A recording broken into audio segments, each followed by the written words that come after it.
নমস্কার, আমি চৈতালি। আপনারা শুনছেন আলোর গল্পের আসর। আলোর গল্পের আসরে আজকে আমি পাঠ করব লেখক উপেন্দ্রকিশোর রায়চৌধুরী রচিত মজনতালি সরকার। এক গ্রামে দুটো বেড়াল ছিল। তার একটা থাকতো গোয়ালাদের বাড়িতে, সে খেত দুধ, দই, ছানা, মাখন আর সব। আর একটা থাকতো জেলেদের বাড়িতে, সে খেত খালি ঠ্যাঙার বাড়ি আর লাথি। গোয়ালাদের বিড়ালটা খুব মোটা ছিল আর সে বুক ফুলিয়ে চলতো। জেলেদের বিড়ালটার গায়ে খালি চামড়া আর হাড় কখানি ছিল। সে চলতে গেলে টলতো আর ভাবতো কেমন করে গোয়ালাদের বিড়ালটার মতো মোটা হব।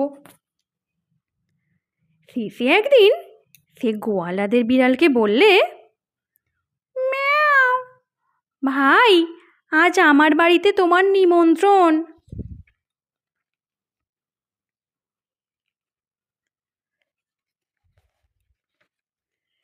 সব কিন্তু মিছে কথা, নিজেই খেতে পায় না, সে আবার নিমন্ত্রণ খাওয়াবে কোথা থেকে? সে ভেবেছে গোয়ালাদের বিড়াল আমাদের বাড়ি এলি আমার মতন ঠ্যাঙা খাবে আর মরে যাবে, তারপর আমি গোয়ালাদের বাড়িতে গিয়ে থাকবো। যে কথা সেই কাজ। গোয়ালাদের বিড়াল জেলেদের বাড়িতে আসতেই জেলেরা বললে, ওই রে গোয়ালাদের সেই দুধ দই খেকো চোর বিড়ালটা এসেছে, আমাদের মাছ খেয়ে শেষ করবে, মার বেটাকে। বলে তারা তাকে এমনি ঠ্যাঙালে যে বেচারা তাতে মরেই গেল। রোগা বিড়াল সেটা জানতো এরকমই হবে, সে তার আগেই গোয়ালাদের বাড়ি গিয়ে উপস্থিত হয়েছে। সেখানে খুব করে ক্ষীর সর খেয়ে দেখতে দেখতে সে মোটা হয়ে গেল। তখন আর সে অন্য বিড়ালদের সঙ্গে কথা কয় না, আর নাম জিজ্ঞেস করলে বলে মজনতালি সরকার। একদিন মজনতালি সরকার কাগজ কলম নিয়ে বেড়াতে বেরুলো। বেড়াতে বেড়াতে সে বনের ভিতর গিয়ে দেখলো যে 3টি বাঘের ছানা খেলা করছে। সে তাদের 3 তাড়া লাগিয়ে বলল, এই ও খাজনা দে। বাঘের ছানাগুলো তার কাগজ কলম দেখে আর ধমক খেয়ে বড্ড ভয় পেয়ে গেল। তাই ওরা তাড়াতাড়ি তাদের মায়ের কাছে গিয়ে বলল, ও মা, শিগগির এসো, দেখো এটা কি এসেছে আর কি বলছে। বাঘিনী তাদের কথা শুনে এসে বললে, তুমি কে বাছা, কোত্থেকে এলে, কি চাও? মজনতালি বললে, আমি রাজার বাড়ির সরকার, আমার নাম মজনতালি। তোরা যে আমাদের রাজার জায়গায় থাকিস তার খাজনা কই, খাজনা দে। বাঘিনী বললে, খাজনা কাকে বলে তা তো আমি জানি না, আমরা খালি বনে থাকি আর কেউ এলে তাকে ধরে খাই। তুমি না হয় একটু বসো, বাঘ আসুক। তখন মজনতালি একটা উঁচু গাছের তলায় বসে চারিদিকে উঁকি মেরে দেখতে লাগলো। খানিক বাদই সে দেখলে ওই বাঘ আসছে। তখন সে তাড়াতাড়ি কাগজ কলম রেখে একেবারে গাছের আগায় গিয়ে উঠল। বাঘ আসতেই তো বাঘিনী তার কাছে সব কথা বললে। আর বাঘের যে কি রাগ হয়েছে কি বলবো। সে ভয়ানক গর্জন করে বললে, কোথায় রে হতভাগা, এক্ষুনি তার ঘাড় ভাঙছি। মজনতালি গাছের আগা থেকে বললে, কিরে বাঘা, খাজনা দিবি না, আয় আয়। শুনেই তো বাঘ দাঁত মুখ খিঁচিয়ে হাল্লুম বলে 2 লাফে সেই গাছে গিয়ে উঠেছে। কিন্তু খালি উঠলে কি হয়, মজনতালিকে ধরতে পারলে তো? সে একটুখানি হালকা জন্তু, সেই কোন সরু ডালে উঠে বসেছে। অত বড় ভারী বাঘ সেখানে যেতেই পারছে না। না পেরে রেগে মেগে ব্যাটা দিয়েছে 1 লাফ, অমনি পা হড়কে গিয়েছে পড়তে গিয়ে দুই ডালের মাঝখানে মাথা আটকে তার ঘাড় ভেঙে প্রাণ বেরিয়ে গিয়েছে। তা দেখে মজনতালি ছুটে এসে তার নাকে 3-4টে আঁচড় দিয়ে বাঘিনীকে ডেকে বললে, এই দেখ কি করেছি, আমার সামনে বেয়াদবি। এই সব দেখে শুনে তো ভয়ে বাঘিনী বেচারির প্রাণ উড়ে গেল। সে হাত জোর করে বললে, দোহাই মজনতালি মশাই, আমাদের প্রাণে মারবেন না, আমরা আপনার চাকর হয়ে থাকব।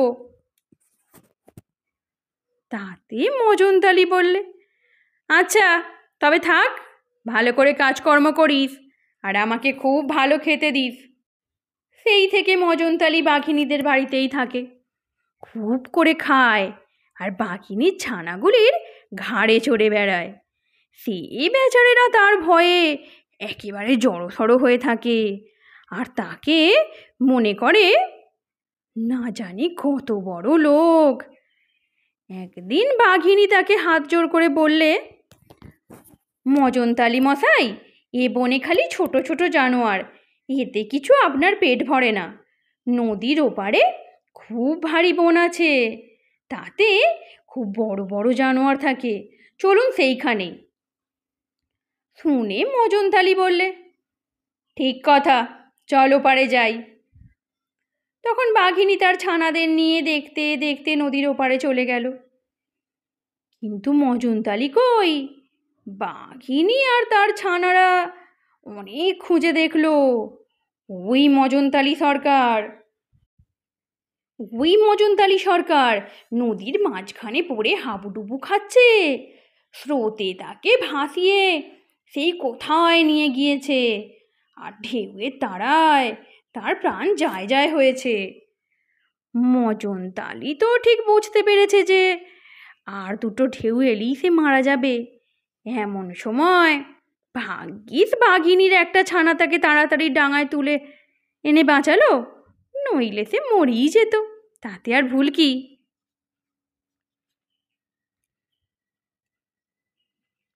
মজনতালি সরকার তাদের সে কথা জানতেই দিল না।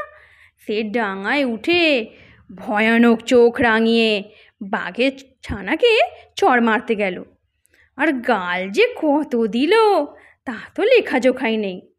শেষে বললে, হতভাগা মূর্খ, দেখ দেখি কি করলি। আমি অমন চমৎকার হিসেবটা করছিলুম, সেটা শেষ না হতেই তুই আমাকে টেনে তুলে আনলি, আর আমার সব হিসাব এলিয়ে গেল। আমি সবে গুনছিলুম নদীতে কটা ঢেউ, কতগুলো মাছ আর কতখানি জল আছে। মূর্খ বেটা, তুই এর মধ্যে গিয়ে সব গোলমাল করে দিলি। এখন যদি আমি রাজামশাইয়ের কাছে গিয়ে এর হিসাব দিতে না পারি, তবে মজাটা টের পাবি। এইসব কথা শুনে বাঘিনী তাড়াতাড়ি এসে হাত জোর করে বললে, মজনতালি মশাই, ঘাট হয়েছে, এবারে মাপ করুন। ওটা মূর্খ, লেখাপড়া জানে না, তাই কি করতে কি করে ফেলেছে। মজনতালি বললে, আচ্ছা এবারে মাপ করলুম, খবরদার আর যেন কখনো এমন না হয়। এই বলে মজনতালি তার ভিজে গা শুকাবার জন্যে রোদ খুঁজতে লাগলো। ভারী বনের ভিতরে সহজে রোদ ঢুকতে পায় না, সেখানে রোদ খুঁজতে গেলে উঁচু গাছের আগায় গিয়ে উঠতে হয়। মজনতালি একটা গাছের আগায় উঠে দেখলে যে এই বড় একটা মরা মহিষ মাঠের মাঝখানে পড়ে আছে। তখন সে তাড়াতাড়ি গিয়ে সেই মহিষটার গায়ে কয়েকটা আঁচড় কামড় দিয়ে এসে বাঘিনীকে বললে, শিগগির যা, আমি একটা মোষ মেরে রেখে এসেছি। বাঘিনী আর তার ছানাগুলো ছুটে গিয়ে দেখলে সত্যি মস্ত এক মোষ পড়ে আছে। তারা 4 জন মিলে অনেক কষ্টে সেটাকে টেনে আনলে আর ভাবলে, ইস, মজনতালি মশাইয়ের গায়ে কি ভয়ানক জোর। আর একদিন তারা মজনতালিকে বললে, মজনতালি মশাই, এ বনে বড় বড় হাতি আর গন্ডার আছে, চলুন একদিন সেইগুলো মারতে যাই। এ কথা শুনে মজনতালি বললে, তাই তো, হাতি গন্ডার মারবো না তো মারবো কি, চল আজই যাই। বলে সে তখনই সকলকে নিয়ে হাতি আর গন্ডার মারতে চলল। যেতে যেতে বাঘিনী তাকে জিজ্ঞেস করলে, মজনতালি মশাই, আপনি খাপে থাকবেন না ঝাঁপে থাকবেন? খাপে থাকবার মানে কি না, জন্তু এলে তাকে ধরে মারবার জন্য চুপ করে গুঁড়ি মেরে বসে থাকা। আর ঝাঁপে থাকার মানে হচ্ছে বনের ভিতর গিয়ে ঝাঁপাঝাঁপি করে জন্তু তাড়িয়ে আনা। মজনতালি ভাবলে, আমার তারা আর কোন জন্তু ভয় পাবে? তাই সে বললে, আমি ঝাঁপিয়ে যেসব জন্তু পাঠাবো তা কি তোরা মারতে পারিস? তোরা ঝাঁপে যা, আমি খাপে থাকি। বাঘিনী বললে, তাই তো, সেসব ভয়ানক জন্তু কি আমরা মারতে পারবো? চল বাছারা, আমরা ঝাঁপে যাই। এই বলে বাঘিনী তার ছানাগুলোকে নিয়ে বনের অন্য ধারে গিয়ে ভয়ানক হাল্লুম হাল্লুম করে জানোয়ারদের তাড়াতে। মজনতালি জানোয়ারের ডাক শুনে একটা গাছের তলায় বসে ভয়ে কাঁপতে লাগলো। খানিক বাদে একটা সজারু সরসর করে সেই দিক পানে ছুটে এসেছে, আর মজনতালি তাকে দেখে মা গো বলে সেই গাছের একটা শিকড়ের তলায় গিয়ে লুকিয়েছে। এমন সময় একটা হাতি সেইখান দিয়ে চলে গেল। সেই হাতির একটা পায়ের এক পাশ সেই শিকড়ের উপর পড়েছিল। তাতে মজনতালির পেট ফেটে গিয়ে বেচারার প্রাণ যায় আর কি। অনেকক্ষণ ঝাঁপাঝাঁপি করে বাঘেরা ভাবলে, মজনতালি মশাই না জানি এতক্ষণে কত জন্তু মেরেছেন, চলো একবার দেখে আসি।